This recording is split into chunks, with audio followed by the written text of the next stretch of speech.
La derrota de Japón en la Segunda Guerra Mundial fue el resultado de múltiples factores estratégicos, económicos y tecnológicos. A pesar de su importante capacidad militar al comienzo del conflicto, Japón no pudo resistir el empuje de las potencias aliadas, firmando la rendición formalmente el 2 de septiembre de 1945, después del lanzamiento de las bombas atómicas de Hiroshima y Nagasaki. Después de la guerra ruso-japonesa, la Marina Imperial empezó a considerar a los Estados Unidos como su principal enemigo potencial. La gran diferencia de fuerzas entre ambas naciones hacía que las estrategias y tácticas japonesas resultaran insuficientes para equilibrar la balanza. Según Tetsutaro Sato, un almirante de la Armada japonesa y teórico militar, la Marina Imperial veía pocas posibilidades de enfrentarse exitosamente a la Marina estadounidense bajo las restricciones del Tratado Naval de la Conferencia de Washington. A pesar de ello, Japón continuó evaluando a Estados Unidos como una amenaza significativa.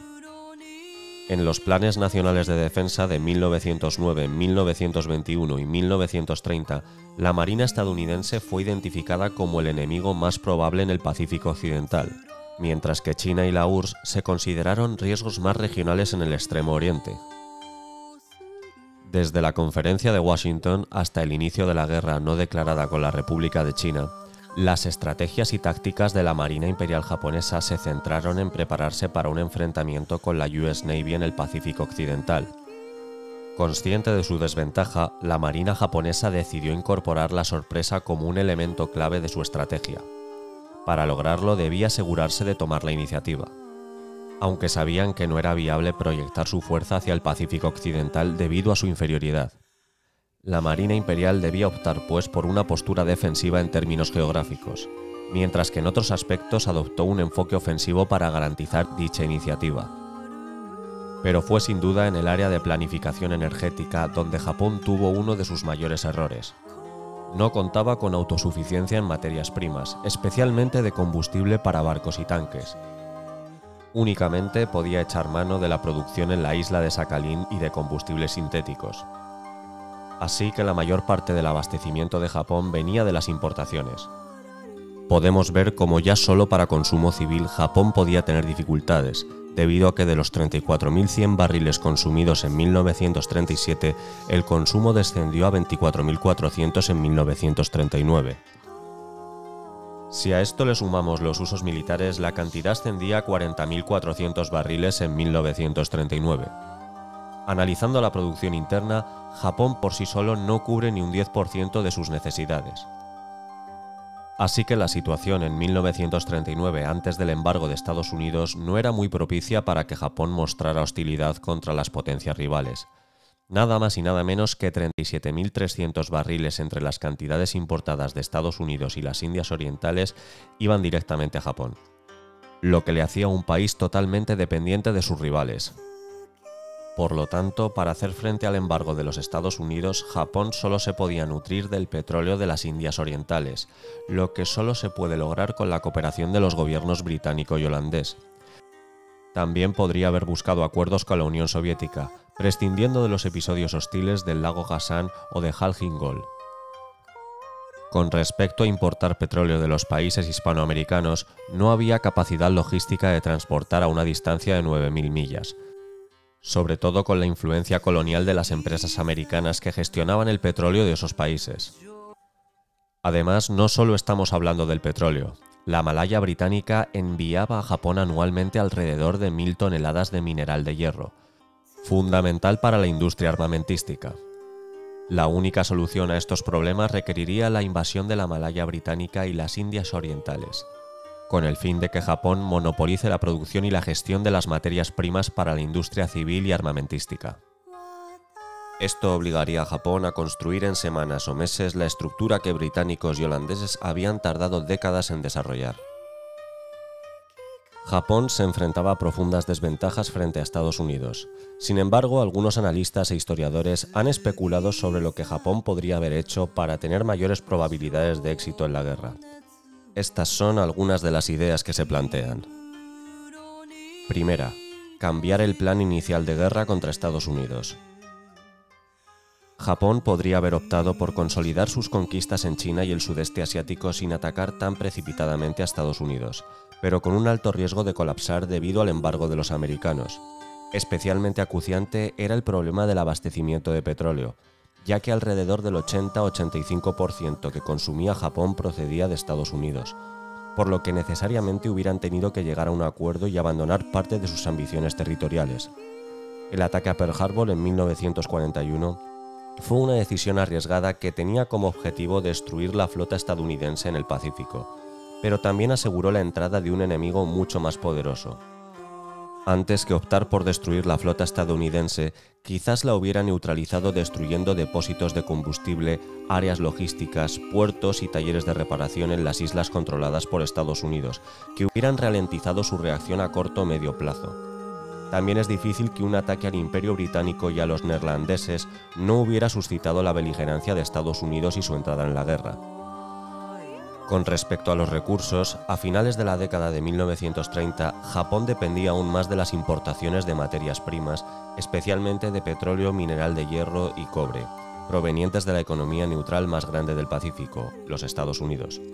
Tras las conquistas de Japón en 1940-1941, Estados Unidos amplió gradualmente sus medidas hasta imponer un embargo total de petróleo, junto con el Imperio Británico y los Países Bajos. También congelaron las reservas en yenes en Estados Unidos, así que a finales de 1941 el comercio de Japón se había reducido entre un 20 y un 25% en tan solo 18 meses. Sin acceso a importaciones clave, Japón atacó las colonias de Europa y Estados Unidos en el sudeste asiático para conseguir materias primas. Como alternativa a las conquistas, Japón podría haber buscado soluciones diplomáticas, intentando incluso llamar a la puerta de la Unión Soviética. Pero esto hubiera perjudicado sin duda la alianza con el Eje, alianza tampoco muy útil dada la distancia entre Alemania y Japón. Cabe decir que una vez iniciada la Operación Barbarroja, la Unión Soviética jamás hubiera ayudado a Japón por no perjudicar la ayuda que le brindaba a Estados Unidos a raíz de la Ley de Préstamo y Arriendo. Segunda, concentrarse en una estrategia defensiva. Japón sobreextendió sus recursos al ocupar grandes territorios en el Pacífico y Asia continental. Esto dificultó el suministro y defensa de sus posiciones. Un enfoque más limitado, fortificando estratégicamente ciertas islas claves, podría haber hecho más difícil la contraofensiva estadounidense. Si Japón hubiera construido defensas más efectivas en su perímetro de seguridad, habría sido más difícil para los aliados avanzar hacia su territorio. Tercera, mejorar la coordinación estratégica. Una mayor inversión en la marina, la aviación naval y los submarinos podría haber mejorado sus posibilidades contra Estados Unidos. Japón además debería haber neutralizado los portaaviones de Estados Unidos y conservar a toda costa los suyos. La pérdida de los portaaviones japoneses en la batalla de Midway fue un golpe devastador. Una planificación más cuidadosa y la preservación de estos activos podrían haber prolongado una resistencia naval más firme, aunque a largo plazo estaban condenados a tener grandes problemas, puesto que la producción de Estados Unidos superaba con creces la japonesa. Cuarta, desarrollar mejores tecnologías. Japón no podía competir con la capacidad industrial de los Estados Unidos.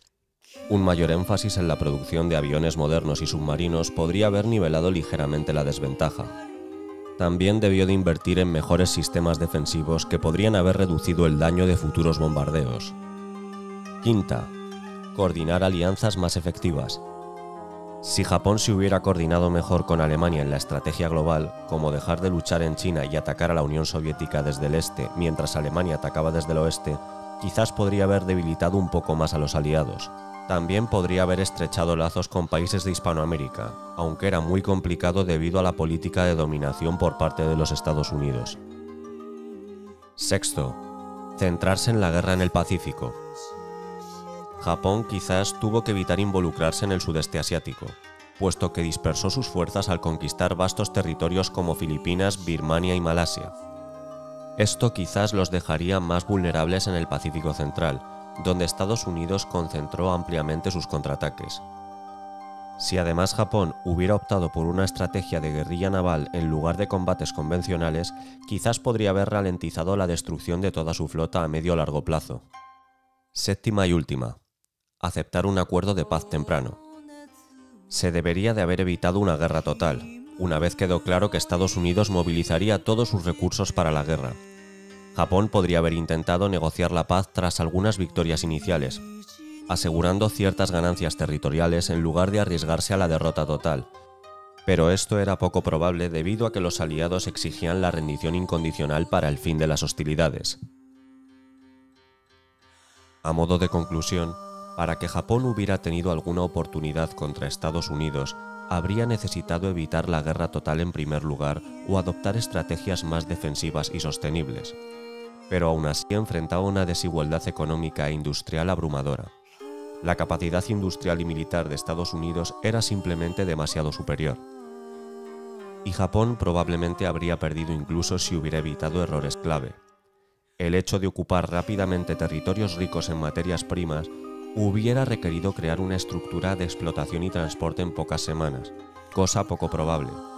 Japón simplemente llegó tarde a la expansión colonial del siglo XIX, y no podía pretender crear en semanas lo que los aliados habían creado y gestionado en décadas. Por lo tanto, la probabilidad de ganar una guerra moderna era muy escasa. Puedes dejarnos en los comentarios qué opinas al respecto. ¿Tenía posibilidades Japón de ganar la guerra? ¿O por el contrario sus posibilidades eran nulas?